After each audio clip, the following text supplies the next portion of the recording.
So exercise 10.2, question number 34, page 10.43, RD. Sharma की book में।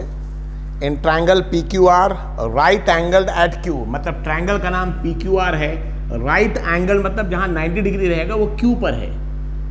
क्या इसका फिगर ड्रॉ कर लेंगे? तो सपोज ट्रायंगल का नाम PQR, ये तो ट्रिग्नोमेट्री में 10th स्टैंडर्ड में हमेशा राइट एंगल ड्रॉ करना है। क्वेश्चन में दिया रहेगा राइट एंगल कहां पे, तो राइट एंगल वो मार्क करेंगे, वरना नहीं दिया तो कहीं भी मार्क कर सकते। सो ट्रायंगल का नाम PQR right angled at Q। तो सबसे पहले कुछ भी मार्क करने से पहले जो राइट एंगल है सबसे पहले उसको मार्क करेंगे। 90 डिग्री मतलब राइट एंगल, और राइट एंगल एट Q दिया है क्वेश्चन में, राइट एंगल एट Q, इसलिए 90 डिग्री पे हमेशा Q मार्क करेंगे। बाकी P और R बच गए। Q मार्क कर लिया हमने, right angle at Q। P और R कहीं भी मार्क कर सकते, यहाँ पे P, यहाँ पे R, यहाँ P, वहाँ R, फर्क नहीं पड़ता। तो this suppose P and this is R। Triangle PQR, triangle right angle हमेशा बनाएंगे। राइट एंगल ट्रायंगल बनाने के बाद जो राइट एंगल दिया है, जो अल्फाबेट दिया है राइट एंगल पे Q, तो उस 90 डिग्री पे वो अल्फाबेट मार्क करेंगे। बाकी अल्फाबेट्स कहीं भी मार्क कर सकते हैं। Triangle PQR right angle at Q। PQ is equal 3 centimetre. PQ की लेंथ 3, ये है PQ, ये PQ, ये 3 सेंटीमीटर। और PR इज इक्वल टू 6, ये PR is equal to 6 centimetre. PR is equal to 6 centimetre. Find angle P and angle R। So angle P हमको calculate करना है, एंगल R कैलकुलेट करना है। So angle P, angle R। तो angle P के हिसाब से अगर हम देखेंगे तो यहाँ पे अगर हमको साइड यहाँ PQ दिया है 3, PR दिया 6, अगर हमको QR निकालना रहता, क्वेश्चन में दिया नहीं है, लेकिन अगर निकालना रहता तो हम पाइथागोरस थ्योरम से इसको निकाल सकते, ऑलरेडी आपको मालूम है। लेकिन हमको एंगल निकालना है। एक एंगल 90 डिग्री दिया, राइट एंगल मतलब 90 डिग्री दिया है। एंगल P, एंगल R हमको कैलकुलेट करना है, ये दो एंगल। तो अब ट्रिग्नोमेट्रिक जो फंक्शन है साइन कॉस, उसको यूज करके आप एंगल P, एंगल R निकाल सकते हैं ना। एंगल P कैसे निकालें? देखिए एंगल P के कंपैरिजन में देखेंगे तो इसका एडजेसेंट साइड दिया है, तो ये है एडजेसेंट साइड। कौन सा एंगल के लिए? P के लिए। हालांकि ये 3 सेंटीमीटर R का अपोजिट साइड है, लेकिन अभी हम P के हिसाब से पहले P निकाल रहे हैं। तो ये है एडजेसेंट साइड। और 90 डिग्री के सामने वाले को हमेशा बोलते हैं हाइपोटेन्यूज।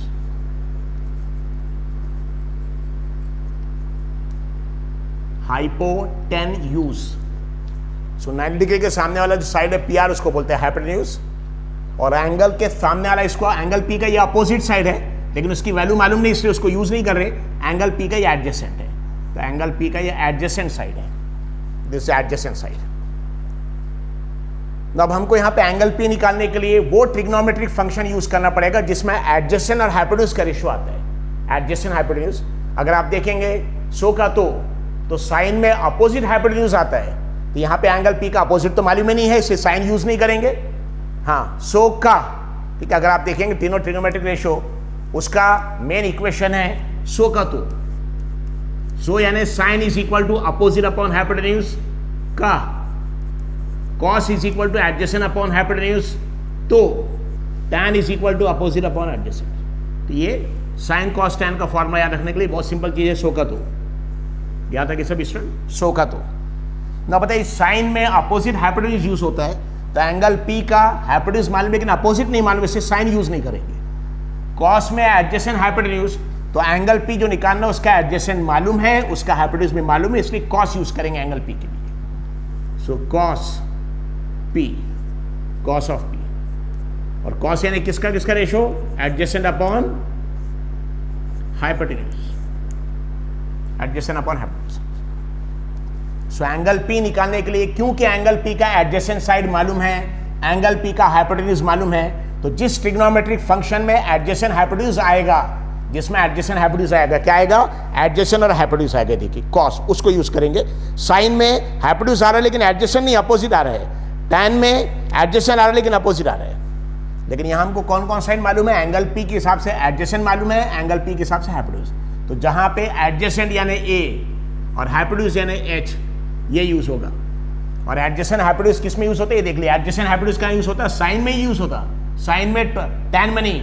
एडजेसेंट हाइपोटेन्यूज यूज होता है कॉस में, तो इसलिए कॉस लिखा है। Cos P is equal to adjacent upon hypotenuse. Now P का एडजेसेंट साइड, ये एंगल P का एडजेसेंट साइड ये नहीं है, PQ अपॉन हाइपोटेन्यूज, ये PR। हमको एंगल P निकालना है, तो cos of P is equal to P Q की वैल्यू 3 सेंटीमीटर है, पी आर की वैल्यू 6 सेंटीमीटर है। अगर इसको आप डिवाइड करेंगे तो 3 6 में जाएगा 2 times, that is equal to 1/2, ये आ जाएगा 1/2, यानी cos p 1/2। हमको एंगल p निकालना है, cos of p is equal to 1/2 is equal to, अब हमको ये देखना पड़ेगा कौन सा एंगल, ये निकालना एंगल, कौन सा एंगल का cos 1/2, यानी टेबल में, उस टेबल में cos वाली लाइन में 1/2 देखना है, cos में हमको 1/2 देखना है, तो ये है cos और cos में 1/2 ये है, सो cos में 1/2 ये, तो किस एंगल का cos एक्चुअली 1/2 है, 60 का, यानी 1/2 की जगह हम cos 60 लिख सकते हैं, so is equal to cos 60 is equal to cos 60, so cos of p, so cos of p adjacent side PQ3, cos किसका किसका रेशो है, सो का तो cos यानी एडजेसेंट हाइपोटेन्यूज, सो एडजेसेंट साइड मालूम है, हाइपोटेन्यूज मालूम है, इसलिए हमने cos यूज किया। अगर हमको अपोजिट साइड मालूम रहता, हाइपोटेन्यूज मालूम रहता, अपोजिट हाइपोटेन्यूज, तो हम साइन यूज करते हैं। अगर हमको अपोजिट मालूम रहता है, एडजेसेंट मालूम रहता, तो हम tan यूज करते हैं। लेकिन क्योंकि एंगल P जो निकालना है उसका एडजेसेंट मालूम है, हाइपोटेन्यूज मालूम है, और एडजेसेंट हाइपोटेन्यूज का रेशो यूज होता है cos में, इसलिए हमने cos यूज किया, cos P, ये P का एडजेसेंट साइड यानी PQ, और P का बाद में हाइपोटेन्यूज PR। PQ की वैल्यू दिया है 3 और PR की वैल्यू दिया है 6, 3/6, ये 3 6 में आएगा 2 टाइम्स 1/2। अब हमको देखना पड़ेगा कौन से एंगल का cos 1/2, मतलब cos वाले टेबल में cos में 1/2, तो cos में 1/2 देखिए 60 है, that is equal to cos 60, यानी इसको हम दोनों की इक्वेट कर सकते हैं,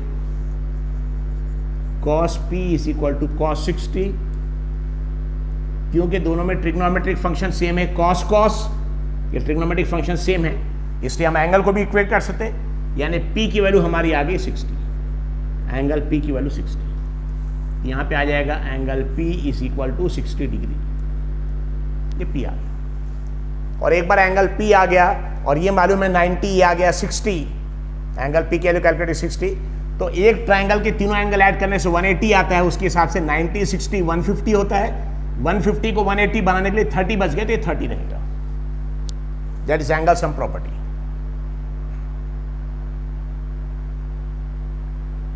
तो यहां पे सबसे पहले क्वेश्चन में दिया है ट्राइंगल PQR, ये ट्राइंगल PQR, उसमें राइट एंगल एट Q, तो 90 डिग्री पे पहले Q मार्क कर देंगे, और फिर Q मार्क करने के बाद P और R, जहां पे भी मर्जी आपकी मार्क कर सकते हैं, वहां पे P, यहाँ R, यहाँ P, यहाँ पर, तो हमने यहाँ P मार्क किया, वहां पे R, और वैल्यूज दी, उसके बाद PQ की वैल्यू 3 दिया, इसलिए PQ 3 मार्क किया, PR की वैल्यू 6 दिया, इसलिए PR 6 मार्क किया, और QR नहीं दिया। हाँ, अगर QR हमको कैलकुलेट करना रहता तो दो साइड्स मालूम में 30 साइड निकालना है, राइट एंगल ट्राइंगल में पाइथागोरस थ्योरम से निकाल सकते हैं, लेकिन हमको क्वेश्चन में दिया नहीं कैलकुलेट करने के लिए, हमको एंगल P और R निकालना है। तो पता है एक एंगल 90 डिग्री है, दो एंगल निकालना है, तो बेसिकली हमको एक ही एंगल निकालना पड़ता है, या तो P या R को एक निकाल लिए, और फिर एंगल सम प्रॉपर्टी में तीनों एंगल का सम 180 है, तो दो एंगल ये मालूम हो गया, ये एक आपने कैलकुलेट कर लिया, तीसरा जो बचा उसको आप कैलकुलेट कर सकते हैं। सो यहाँ पे क्योंकि एंगल P हम पहले कैलकुलेट कर रहे हैं, एंगल P का एडजेसेंट साइड दिया है, एंगल P का हाइपोटेन्यूज, तो जिस ट्रिग्नोमेट्रिक फंक्शन में एडजेसेंट और हाइपोटेन्यूज यूज होता है, क्योंकि दोनों दिया है, ठीक है, एंगल P के लिए एडजेसेंट, तो जिसमें एडजेसेंट हाइपोटेन्यूज यूज होता है, और वो है cos, इसलिए cos यूज किया, ये बहुत इंपॉर्टेंट चीज है।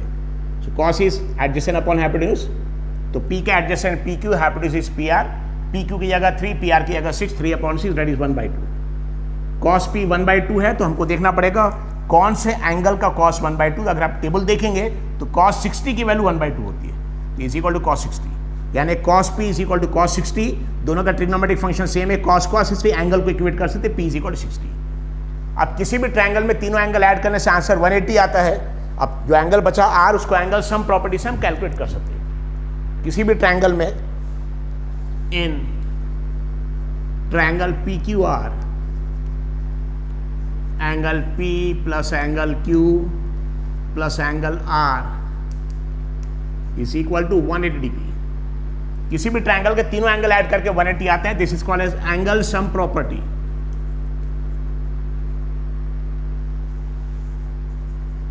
एंगल सम प्रॉपर्टी, किसी भी ट्राइंगल के तीनों एंगल को ऐड करेंगे तो angle P plus angle Q plus angle R, angle P का आंसर हमारे पास आ चुका है, एंगल P का आंसर 60 है, ये देखिए P आ चुका हमारा 60 है, Q 90 है, तो अब यहाँ पे एंगल P की जगह हम पुट करेंगे 60, एंगल क्यू की जगह हम पुट करेंगे 90 और एंगल आर हमको कैलकुलेट करना है। सो एंगल पी की जगह 60, एंगल क्यू की जगह 90, एंगल आर कैलकुलेट करना। 60 प्लस 90 150 होता है। So 150 plus angle R is equal to 180। तो एंगल आर के लिए 150 वहां लेके आइए, माइनस हो जाएगा। सो एंगल आर 180, ये प्लस 150 वहां जाके माइनस 180 माइनस 150 और 180 माइनस 150 30 डिग्री, यानी angle R is equal to 30 degree. Angle R is equal to 30 degree. तो हमारा एंगल पी 60 आ गया, एंगल आर 30 डिग्री आ गया ना। इसी क्वेश्चन को सॉल्व करने का एक दूसरा भी मेथड है, यूजिंग 30, 60, 90 ट्रायंगल थ्योरम। फिर वो ट्रायंगल चैप्टर में पढ़ेंगे, 30, 60, 90 ट्रायंगल थ्योरम ट्रायंगल चैप्टर में। लेकिन यहां हमने ट्रिग्नोमेट्री यूज करके, ट्रिग्नोमेट्रिक फंक्शन यूज करके कैलकुलेट किया है। You can solve it.